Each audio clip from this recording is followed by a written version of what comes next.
Сәлем, құрметті достар! Сіздермен Әсем Нұр. Бүгін сіздермен орфография және орфоэпия туралы айтатын боламын.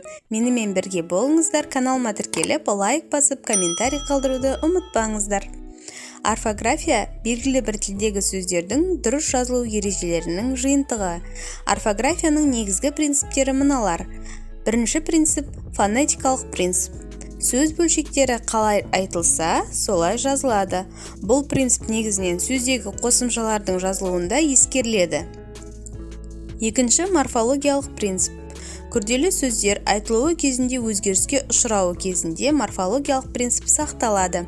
Мысалы, шекара болып айтылғанмен шекара болып жазылады. Жер көк болып айтылса да, жер көк болып жазылады. Қоян қолтық сөзі қоян қолтық болып жазылады екен. Үшінші дәстүрлі принцип – көнерген сөздердің сол күйі жазылуы. Мысалы, айуан, хайуанат, кейуана, миуа сөздері. Орфоэпия. Орфоэпия жеке сөздердің, сөз тіркестерінің дұрыс айтылу ережелерінің жиынтығы болып табылады. Сіздермен болған Әсем Нұр. Каналыма тіркеліп, лайк басып, комментарий қалдыруды ұмытпаңыздар.